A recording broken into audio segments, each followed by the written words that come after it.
all this talk about training and competing nonstop does beg the question of how your body recovers from a combat sport that is completely oriented around. We're not even talking about MMA and the other sports, like striking sports, which also mess you up. Jiu-jitsu specifically. The whole point of the game is to try to twist someone's arm or leg or squeeze their neck until they have to give up at the risk of injury. Like you're going to break something or they quit. Yeah. That's the purpose of the game. And maybe it goes without saying, but I will say it, with that comes certain risks to the body, and just practicing it for an hour a day, 4 weeks a month, 52 weeks a year for 10 to 20 years or infinity in your life, it's going to wear and tear your body. And so, obviously, a major part of that, if you get hooked on this, like everyone seems to do, for sure we are, we're in too deep now. We're never going back. It's too late for us. Yeah, for sure. A lot of these conversations that we have, I think, are pretty useful for new people. So maybe it's for new folks, whatever, or dudes who've been doing this for a long time. Maybe they're in their 30s now, like us. How do you cultivate a lifestyle around this, which in my opinion is the right way to live? Like, make this your entire life and then build everything else around it so that you can do it day in, day out, weeks, months, years, keep doing it, and not be, like, fucked up, not injure your body to the extent that you can do that, right? I've suffered many injuries. I'm still here. Not having those things that put you out for long periods of time. Yeah, and just because of hard-headedness. And feel good, and like feel good in your life. Yeah. I personally, feeling good in quotes is like a luxury. I don't really know if I actually ever feel good or really want to feel that good. It's like something I wanted to do when I was a child. Now I'm a grown man. What's feeling good? I always want to suffer. I always do suffer, but nonetheless, here I am. And anyways, a good topic and a shit ton for us to talk about, which is recovery. Oh, yeah. I mean, and, I think you kind of hit the nail on the head of, like, a big aspect of it is definitely that, and people even say this about just a job, right? That balance, that, like, work-life balance. But in this case, it's, like, training, awesome sport of jiu-jitsu and grappling and, pure jiu-jitsu, grappling, all that stuff balanced with, the illusion of being a professional athlete, balanced with like just your day-to-day life. And like, you can't, if you can't just live, sleep, and you can't just live, eat, sleep, drink jiu-jitsu. I mean, you can try, but you can try. Hold on. You could. It's not for everyone. Yeah. Let me start by saying that. If you're listening to this, you'll find out one way or the other. If it's for you, you're just going to start doing it. There's a lot of dorks we're two of them, who have set their life up for this. The kind of person listen to us talk about this for like 45 minutes to an hour. They're at least thinking about it. No, they are those dorks too. But like you're going to find out one way or the other. And so whether you are or you aren't, if you want to continually do this, it's important, man. And even if you do want to eat, sleep, drink jiu-jitsu, you still have to have that balance. And like we'll work into that, but like you have to have those things outside that will help you continue to do jiu-jitsu or continue to do grappling sports. This even applies to it'll apply to any sport. Of course. You have to have the things outside. I mean, heck, professional NFL players are out at the club every once in a while, right? Like, they don't just not. Some of them do. I remember when I was in my 20s and I was at the club a lot, yeah, and still training multiple hours. That's just not the reality. Eventually that comes to an end. It does eventually stop, but like... You have to have your priorities in order. And for me, it is eat, sleep, drink, teach, work, do business in jiu-jitsu. It can all... It's up to every person. Yeah. It's up to every person. It can all be for the purpose of it, too. Like, you can... And, we're definitely going to talk about, like, all the things, like, a lot of the stuff I do on the outside is to facilitate to continue to do jiu-jitsu. Like, I don't do jiu-jitsu to do my job. I do my job so I can do jiu-jitsu. Yeah. Like, I understand. like, that's a big part of it. And, like, everyone has something, especially as you're getting into, as you're being in your 30s isn't old, but it is when you're talking about being an athlete. But you know, like you have other things that you have other responsibilities or other obligations or other things you begin to care about as well. Like I have 2 kids, I have a wife. Like I care about them. Like I have to. That is a top part priority. Of, you know, you have that change in your priorities, but that's not the main goal of what we're talking about today. But like that does kind of change how you angle things. But you do have to have that. Like for example, like because I want to continue to do jiu-jitsu and I have, you know, I work it's slightly less physical than it was in the past, but I work a fairly physical job at times. Now I have people that do more of the physical work for me, nice, young, strong people. But I have that, so I'm getting worn down there. I've been doing that long enough in tandem with doing jiu-jitsu, and it starts to wear on you. So now I'm doing a lot of things, like a lot of supplementation. You know, you do things to supplement, you know, I do creatine. I think taking creatine is a great thing. The studies are there. I don't have to tote it too much. But, you know, like taking creatine or using things to help edge my recovery that aren't just your, you know, diet, whatever, like supplementation. And I'm a proponent for it. It might not be for you. I don't know. But like, that's one of the things I do. I'm sure you do as well. I do a bunch of crazy list of shit, dude. But if I may, I think the thing we're saying here, and it's at least two ways to look at it, but it all points to the same path, which is whatever your physical training is. Maybe there's someone listening to this who's just like a cyclist or something. I doubt it, but maybe those people are out there, and that's their thing, and it requires a lot of physical effort, and you want to do it because it gets you fired up, you enjoy it, it's like a passion of yours, and you want to weigh that with the other aspects of your life, like, hey, thumbs up, you got to recover too. What I was going to say, however, is that there are use cases out there, like your Wagner Hochhaus, like your Cyborg, dudes in their 40s who are still on that path, just to contrast a little bit. Oh, yeah. I'm just saying, they're out there, and they're still competing at the highest levels, and they're winning at the highest levels, and so, but they have to do this stuff too. Yeah. Everyone, if you know, whatever the priorities are, wherever you want to put this training, you name it, into your worldview for every human being. Like this is just going to be a question that you have to answer. Like if you're a physical person, if you're like working out, and dude, there's so many things we can talk about here. But anyways. You gotta recover. You gotta get yourself back in the game in some capacity. Yeah, absolutely. And like, especially coming off of competition, right? Because like most of the time you're probably not competing at 100% health. Like I usually have something. I mean, there were plenty of times, especially when I was doing MMA, because like you put a lot, not a lot more, but you put a lot into getting to that fight. And so, like, sometimes, like, heck, we flew to Texas, I had a broken toe, and, like, you know, getting ready to fight with a broken toe. And so, like, you're not always 100% going into it, but when you come out of that, you should probably look at getting back to 100% before you go back into it again, right? Or at least before you start the next training process, the next training cycle. And, you know, that doesn't necessarily mean you stop training completely, but there are those... You need to take some steps. Adjust it. Yeah, you need to adjust your training, or you need to look at some things out. You know, like, hey, like, all right, I might tone my training back, and I'm going to do these other things as well. Like, hey, I might not be worried about my weight for the next 2 weeks, and I'm going to eat whatever I want, drink. You know, I might not completely abstain from alcohol. Like I'm going to get hammered. Do. You know, like, yeah, just getting hammered out there. But like, you know, and you know, especially when we're in Texas. Oh yeah.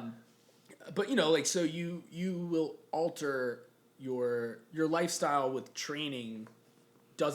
Your lifestyle in competition cycle doesn't have to be your lifestyle outside of it. The best time to deal with that stuff I think, and we already talked about this. It'll be a recurring theme, like the benefits of competition, of course. But like, if there was ever a good time to give yourself a break to finally deal with the many lingering, or perhaps something that's not even that, like it's a little more substantial that you fought through for a fight or a tournament or whatever. If you got a list of things that are bugging you, deal with it right after the tournament. It's like the best time to do it. It's like you kind of earned a break.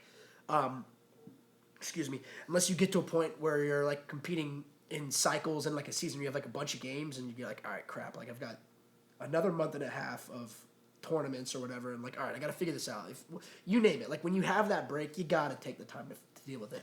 Some of these things, excuse me, some things I think can be embedded into like your training lifestyle that help with this. The one that I want to talk about that actually we didn't even propose was like lifting and keeping that. Oh, yeah. And this is, I think, a big thing for new people who get into this sport, which is going back to the very beginning of this conversation where I was saying, like, this is a physically demanding sport. And you see this a lot of times with guys or gals who come in and they don't really have, maybe they're not like athletically inclined. This is like a new physical endeavor for them. Perhaps they're slightly sedentary in their lifestyle when they get into jiu-jitsu, and like, hey, thumbs up to you, you're doing something really cool.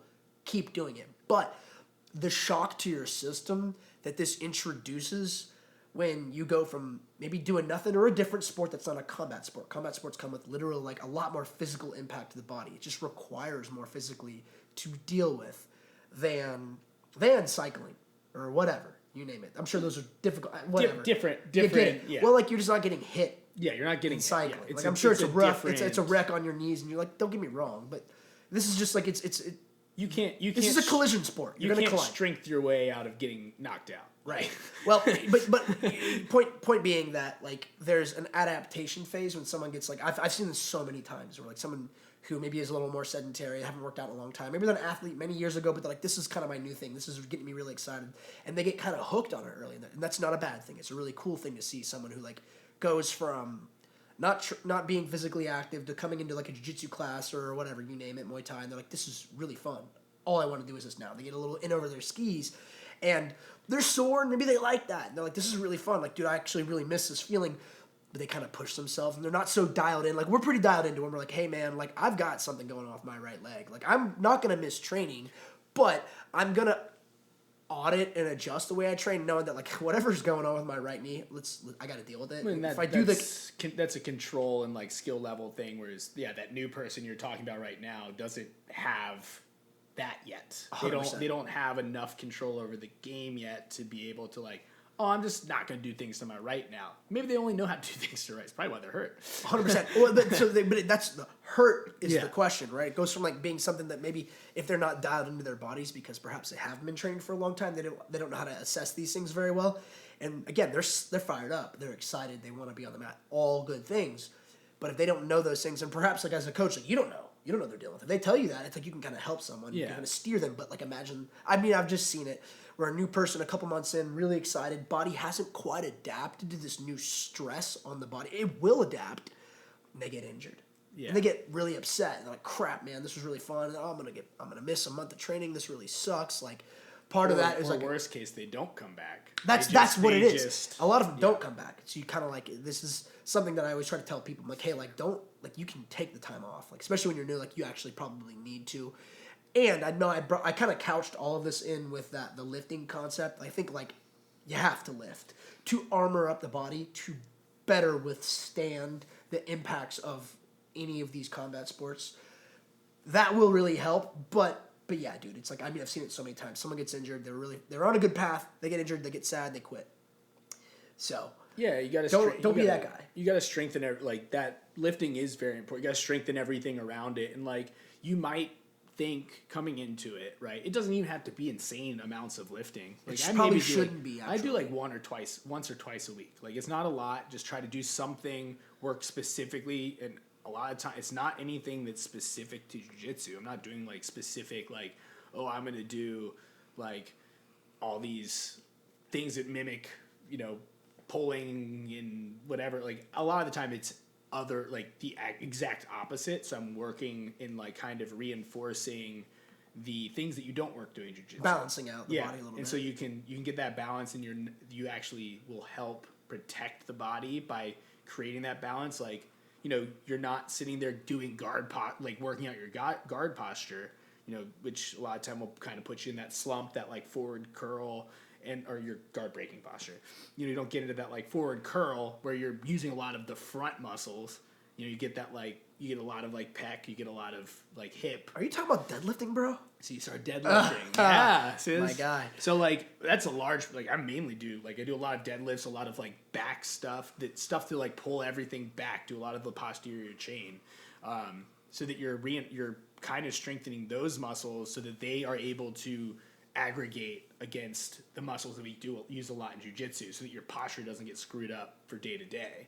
And another thing is like it will also help just kind of reinforce the joints. Like if you're doing a lot of lifting, not a lot, but if you're lifting a lot of the time that does like it helps to build up not a doctor, so I'm just kind of throwing throwing out I'm general reiterating statements. things that were told to me, Things that work for you. but like things that have worked for me and like kind of how I learned it from people who are in the field of in those fields.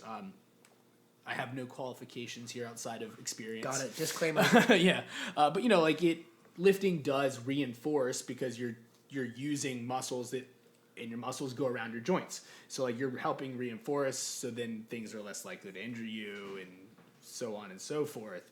Obviously, it doesn't stop freak accidents. Freak accidents happen. That's why they're called freak accidents. You'll at least help avoid. It at least helps to avoid those little things that are like overuse.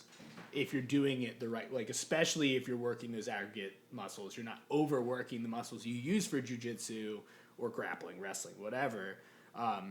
Or this can apply to other sports. Definitely. But you're helping to reinforce everything else so that you are helping to go against the movements you're doing that will then cause the damage because you're overused in one direction. I call it armoring up the body. Yeah. You got to armor up the body. And you should probably also be eating a lot of steak.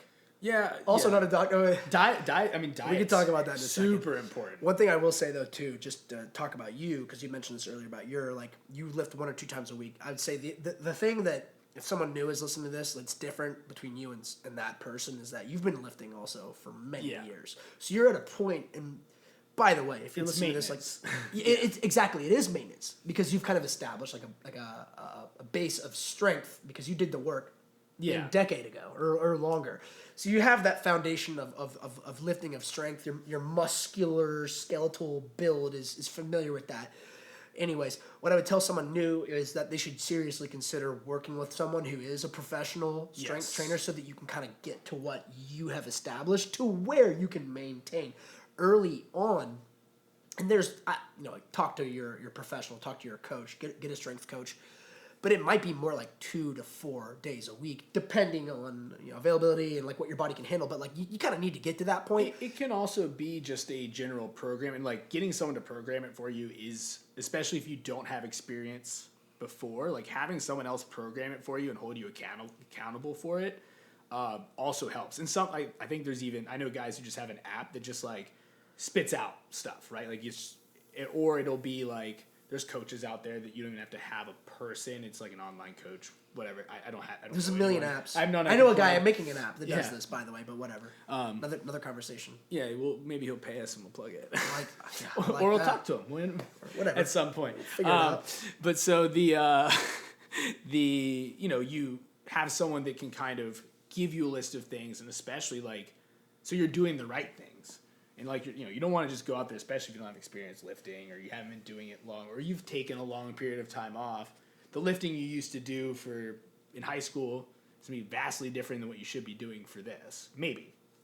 I'm with you, dude. In terms of like look, if someone teaches you how to do the lifts correctly and also kind of like cautions you with how to increase the intensity of your lifts, if you got that down. And again, this is another call. Like, go talk to your coach. Like, kind of develop that program, develop that awareness. But then, if you've got that part down, which like you and I do because we've done this many times, we're kind of both in that maintenance phase of our athletic careers, if you will, because we've done the strength training in the past. Yeah. But if you got that skill down and you know how to do it, and then really you just need a program, and then you just got to have the discipline to stick to it. Like, check the box. That does work, and that can go a long way. If you're brand new to it, you probably got to figure out how to do these lifts, especially like a deadlift, for example, or a squat. Like, these things are dynamic. They load the spine. You need to learn how to do it correctly. Yeah, be supervised a little bit. Get it down, and then at a certain point, like you can kind of like the training wheels can come off, and like your dad guiding you in the bike, they can kind of let go, and you can run it yourself. But if you haven't gotten to that point yet, figure that out. Well, and if you are gonna go the route of getting like a coach or a mentor, even like convey your goals, because like you don't want to be going and doing like a bodybuilding, which can work, but you don't want to be like bodybuilding if your goal isn't to be bigger. Like if you just want to get stronger and you're not really so worried about, you don't want to be necessarily adding size, you want to make sure you convey that. And if you do want to be adding size, like maybe you want to go up a weight division, you're in the middle of one, cool, convey that to them as well. Like, and that kind of segues into talking about like, there's another recovery to the recovery of lifting, right? Or the maintenance of lifting is like, you also have to have good diet alongside of that, because if you're you might be doing all the right movements. Like I have a list of movements I want to get done every week. Like that's how I usually do it. It might not always be in 2 sessions or like 1 session, but I'd be like, all right, I need to do a couple of these. But you gotta replenish as well. So you gotta have that diet to back that up. Because if you're not, you can waste your workout by not doing the correct diet to back it up. Or, you want to make sure your diet also aligns with your goals. If you're going to be lifting to gain weight, you want to make sure you're doing, or to gain muscle specifically, you want to make sure you have a diet that's backing up that muscle gain. Or if you're trying to exercise and one of your other goals is, hey, I want to get leaner, you want to make sure your diet's backing that up as well. Make sure you're getting the right stuff, reducing the calories in the right places or whatever. Like, make sure you're getting that right balance as well. That does kind of fall in, supplementation. Like, that's why I take creatine. It helps me to, it gets that water in there, helps build up that energy store, helps with mental clarity as well. That's another, it helps with some neuron stuff. Mental There's clarity some is a brain good stuff thing in life. It helps with the brain It's supposed as well to be as good the for body. your brain. Yep. That's one of the main things they've been studying. Obviously, don't overuse that stuff because there is too much creatine can be bad for you. Well, to your point, that's what they tell me when I go to the doctor. Yeah, well, is that what they say at the doctor? Yeah, I don't go. You don't listen to him though, do you? I still take it. Anyways, but to your point earlier, man, like, yeah, this is one last comment on the programming. Like you said, the goal that you should express to if you're new, whoever's generating a program for you, it's important because, like you said, lifting like you're a bodybuilder, it may or may not be appropriate for wherever you're at. Since we're positioning this as like a supplement to your martial arts training, most likely it isn't your goal, but maybe you do want to gain a little bit of muscle. There's nothing wrong with it. That's a good thing, and that's a different type of training than if you're like, all right, I want to develop strength training. There's a ton of overlap with like the bodybuilding and strength, but like these are actual people who don't know. These are like different specific, like in the nerd outs, like world of lifting. Like those are different inputs. Strength training is different than power training, which is different than hypertrophy training, and like. Your coach will know all that shit, and then they overlap too. But then to your point, and this is something that I think about, like like you said earlier, I'm not like lifting to failure right now. Sometimes I'll do it if I'm like, if I like, let's say I'm on the go, I'm not gonna be on the mat for whatever reason for like a couple days. I might go and like push it a little bit harder in the weight room just to like give myself something difficult to recover from for a couple days, and I like the way it makes me feel. But it's tough to do that. Because it is inflammatory for your joints, and then doing that, plus then having someone come and like twist your spine or whatever, on the mat, it can be tough. So like you do need to think about the type of weight training that you're doing, how that will impact, and how that will perhaps adjust your training when you're on the mat. But then, like you said earlier, it's nutrition. Because if you're putting a lot of inflammatory inputs into your body, which these things, that's what they do. It's not a bad thing. It's actually meant to be a good thing. It's like you shock the system. You shock your muscles. You do more work than like your body is used to performing, and that's what like results in that adaptation. So your body is basically hearing, oh shit, now we gotta lift heavy weights and people are trying to attack us. Fuck, we gotta like produce different types of physical inputs in the body. You gotta produce more muscle. You gotta produce more testosterone. You name it. And there are fuel inputs. I said steak. I like steak and eggs. That's just me personally. Steak and and creatine, eggs are a big one of mine coffee, too. Yeah, steak, coffee. creatine, all that stuff. But like, yeah, you gotta like start. I always kind of like I've told this to lots of dudes on the mat. I'm like, are you gonna be a Porsche or are you gonna be like a fucking Prius? Like you gotta like put in like good fuel. Like what do you want to be? What's the product? And like go build that, like you said. So. Yeah. I mean, in a lot of steak. So like we do, and like we have to think of this slightly differently now than I used to, just because we have to also feed toddlers. But you know, like we try to be, we're very conscious of what we're eating, and so like we try to do like, all right, we know that, especially me, I'm like, all right, I want something that I don't want anything too crazy because I'm gonna be eating, you know, at 6 or 7 at night, and then I'm getting up at 4 to go train. So like, I don't want something too heavy in there, like something that I'm gonna regret in the morning. Right. Even if I am not necessarily looking to lose weight, so I'm not worried about necessarily the amount, or like I'm not like, oh, I can't have too many carbs. You kind of need those.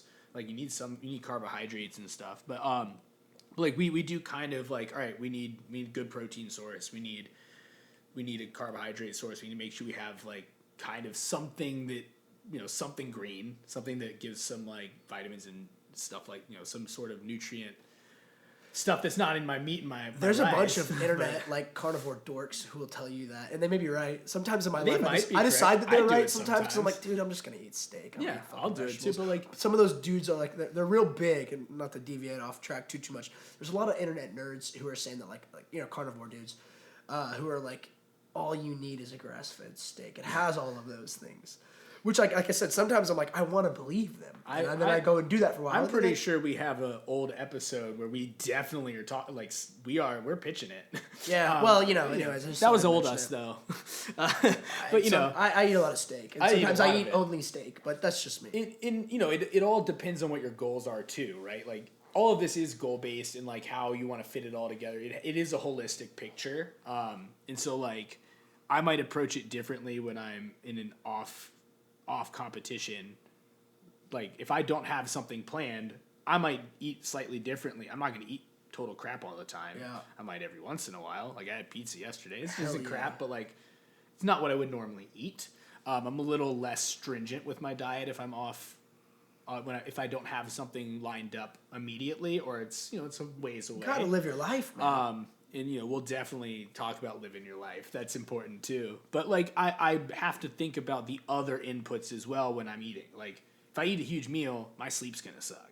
Like, and that's also important. And especially, I have very limited time for sleep because I know I'm waking up before 4 every morning. Even if I don't have to, someone's going to wake me up before 4. So, like, you know, you have to consider a lot of those other aspects of it. And like, yeah, steak, eggs. If, you know, we do a lot of ground beef, especially since we get all of our meat from a local butcher. And it's like lots of ground beef. Because we live in cattle country. Do you ever eat liver?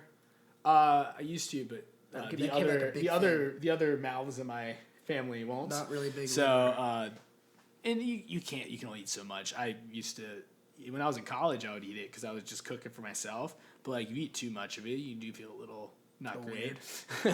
There's a lot of there's a high concentration of vitamin A in there, but so, you know, you do have to be conscious of it and like, you know what you're putting in there too, know what you're eating. But yeah, fuel source is crucial. Eggs, love eggs. Eggs is a big one.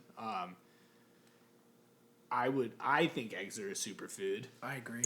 Just, you know, from a few different angles, flavor. I probably eat 18 to 24 eggs a week. Flavor, readiness, ease of cooking. Sometimes I sacrifice flavor. I just horse down a bunch of like hard-boiled eggs. They taste like shit. And they don't taste like shit. They just don't taste good. But to me, I'm sort of like, whatever. It's for a purpose. I'll eat something good later. Oh, I just pound some eggs. They're definitely a purpose. I'll just crack a bunch of them. I'll just throw them in the pan. Fried eggs are the best. Yeah. I'll even crack them straight in the can, just straight into the hot pan, and just. That's like a luxury. I would just let it get cooked enough that maybe it's not too bad. Well, we get them from a farm too. They're not washed, so I like that. Lower risk of right. that. But we don't have the washed shells, so we don't have to necessarily worry about the salmonella the same way. We can talk about how food's made a different time. Where your food comes from. But yeah, I mean, like, I think diet in like nutrition is a big aspect of that recovery. But you do have sleep, you do have lifting. Sleep is huge. If you're not sleeping well, you're probably not going to recover. And I have to I don't take meds for it, but I have processes I go through to help me get to sleep. I have What's your checklist? I try to go through a wind down period. It's not highly specific, but I go through try Turn to off get the blue light and all that shit. Yeah, so I do. I don't know if it necessarily works, but I take CBN or I make a point of I'm gonna drink X amount. I'll sit there and I'll drink my an X amount of water. Get a liter of water in. Kind of let myself wind down. A lot of time it's I might sit. I try to remove my general daily stress processes. Turn off the notifications from work email, stuff like that. To hey, I'm just gonna kind of focus inward for a moment. Then we get into the room. We have it's not white noise. We have a fan running. I make sure I'm in the dark for a while. So do CBN. It's kind of a 30-minute wind down process for me. I try to remove the blue light if I can. What is CBN? So it's another. It's it's similar to CBD, but it's supposed to help with sleep regulation. I don't know because stuff's not necessarily tested, but that's the concept. Is it supposed to help with that? It's not like melatonin where it triggers sleep, but it's supposed to help with regulation. Maybe, I don't know. Don't take my word for it, but that's my understanding. It doesn't say that on the package. It just says helps with sleep. Maybe. So, but that's the concept behind it. So I try to take some stuff to. Do you take any magnesium? Yeah, I do magnesium too. So that's another one. I think that one's. There's actually something behind that. So we can probably. That's supposed to help with de-stressing. So I definitely do. I take a magnesium supplement. Sometimes I take it in the morning too, just to just help regulate throughout the day. Yeah, I think it's an essential mineral that you don't really get through diet too, if I'm not mistaken. Yeah, I believe. I mean, I'm sure there's some, but I don't think it's a naturally occurring in high amounts.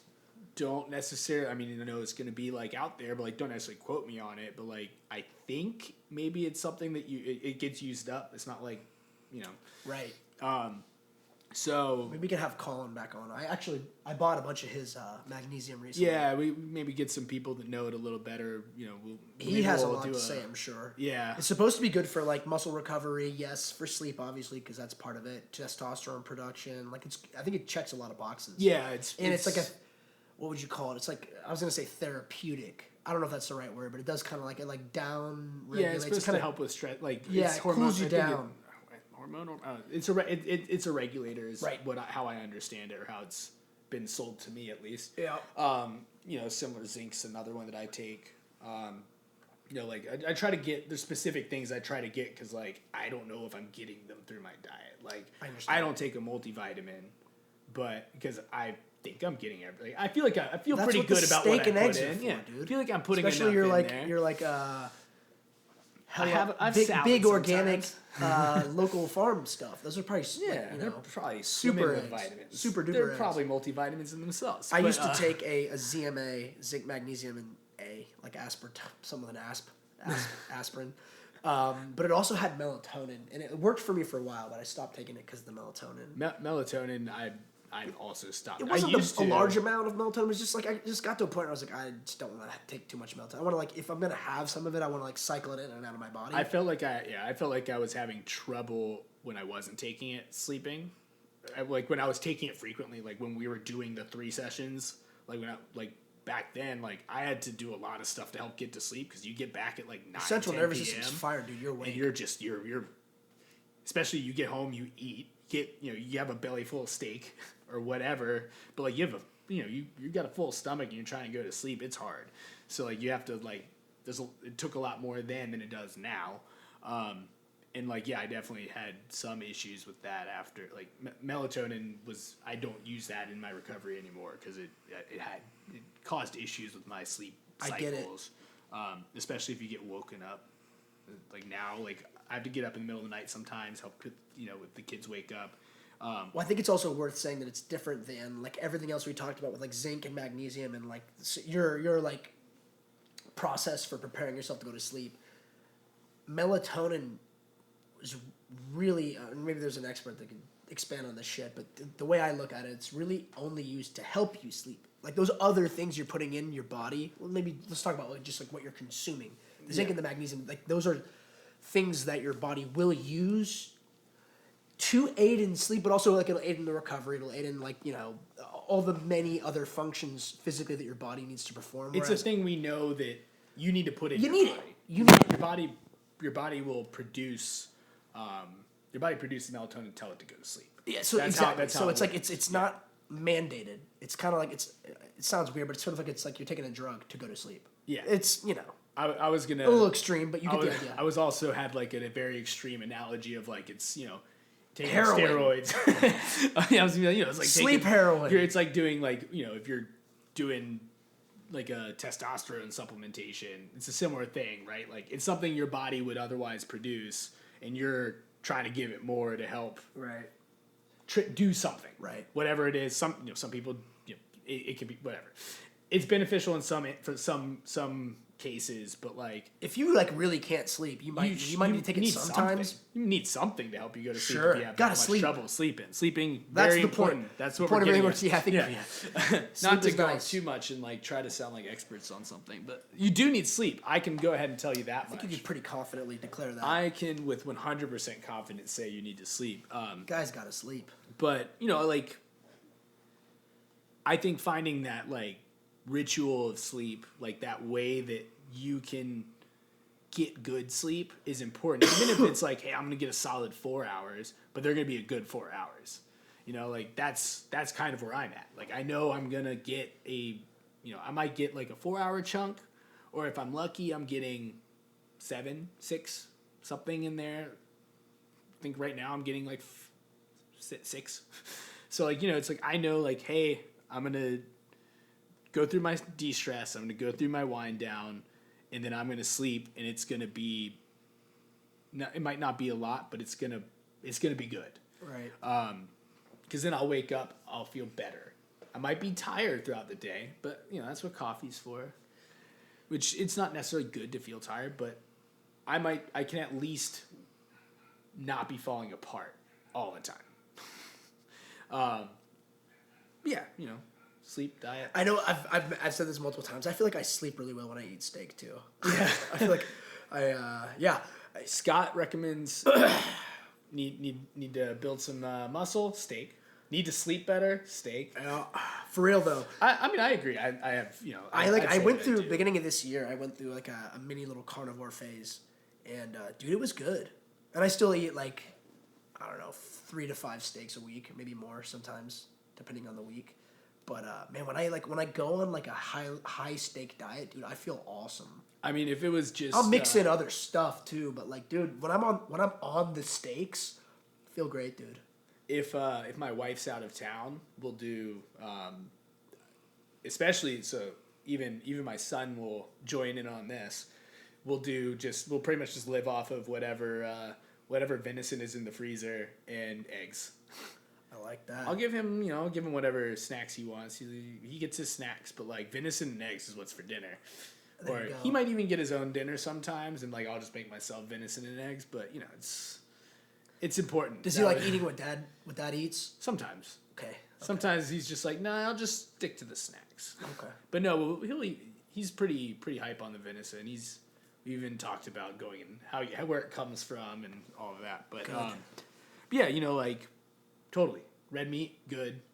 I'm pretty sure that was disproven anyways, the whole like lipid hypothesis craze of don't eat red meat and fats. That's another one of those. I don't even look at it. This is the way I'm gonna live. Yeah. So I've heard all that shit too. So it's like I don't look at these things. I've heard it all. And yeah, dude. Maybe it's those same internet carnivore nerds. Maybe. I choose to believe many of the good things that they say.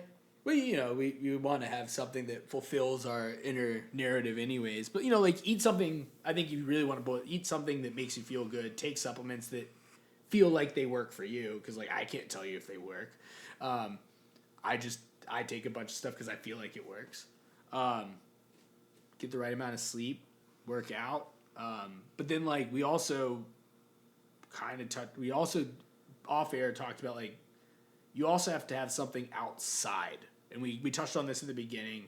You need to have something outside of the sport and like a mental recovery, right? Like there has to be that mental or like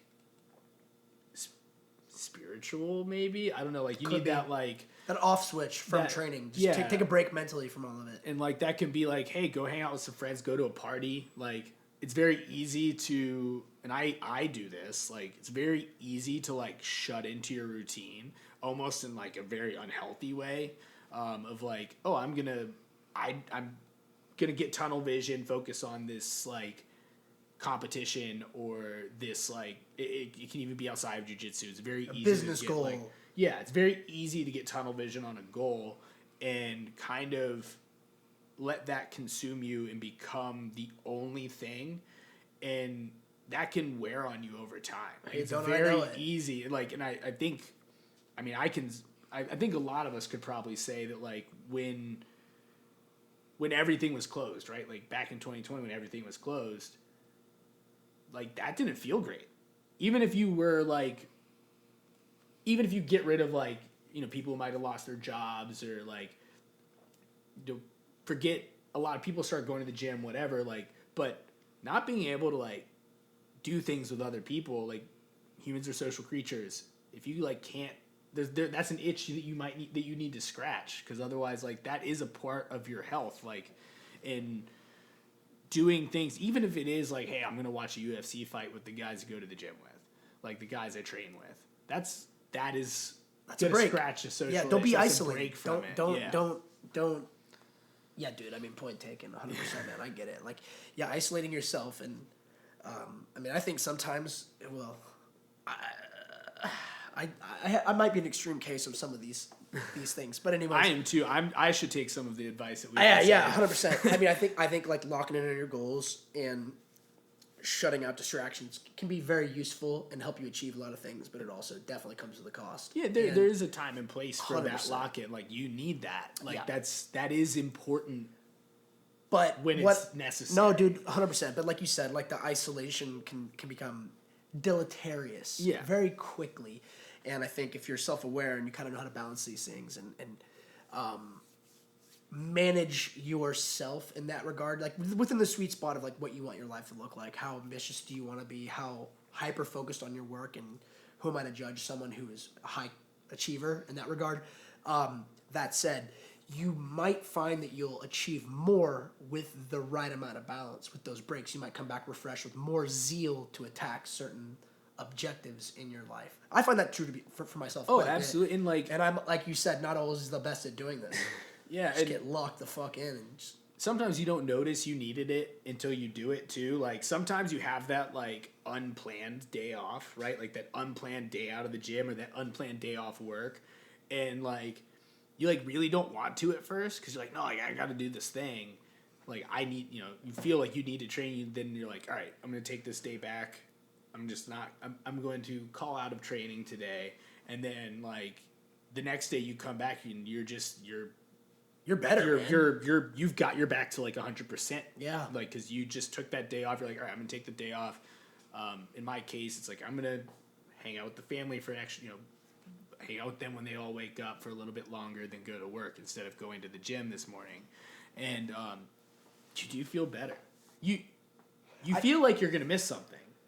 That dude, if I can add to that, dude, I agree with that.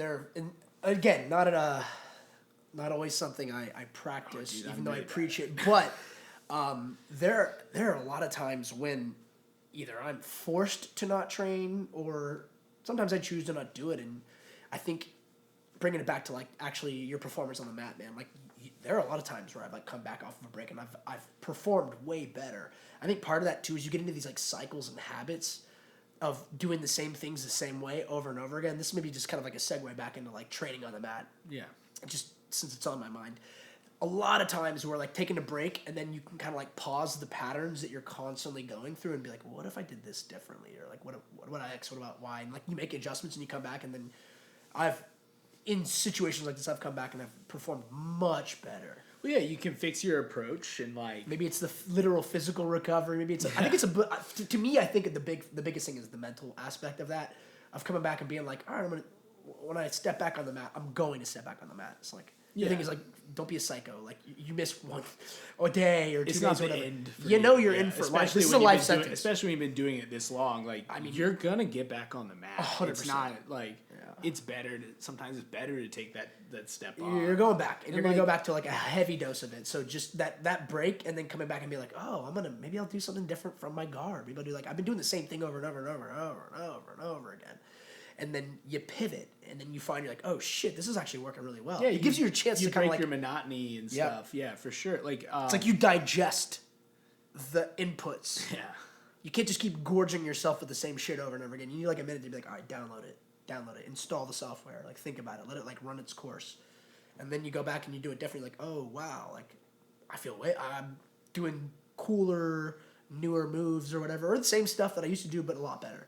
Yeah, like I a perfect example, like an example of that I recently experienced. I took like a day off, and then came back and like I just like found something in like it was specifically like knee shield passing, and like I just found like a new thing that worked for me, like just because I just came back from not looking at it for a while, and so like I came back and I was like, oh, I can just when I scoop, I can just tuck this foot, and now I'm behind them. Like little like and so you start to notice different details than you used to before because you aren't just stuck in your pathway like you were saying. Like you aren't just the monotony breaks up for a second and you're able to come in with fresh eyes and a fresh like outlook.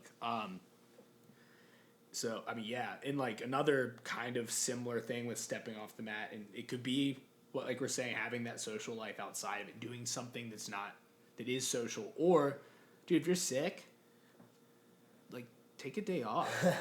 Yeah. You know, like you don't need to. No one is gonna be mad at you for being sick at home. In fact, they might thank you for being sick at home. Yeah. You know, like be at least as close to 100% as reasonably possible when you come to training, right? Like obviously you're not gonna be at 100% every day, but like let's control that. Here, man. Yeah. Here. But so I mean, yeah, like recovery is important.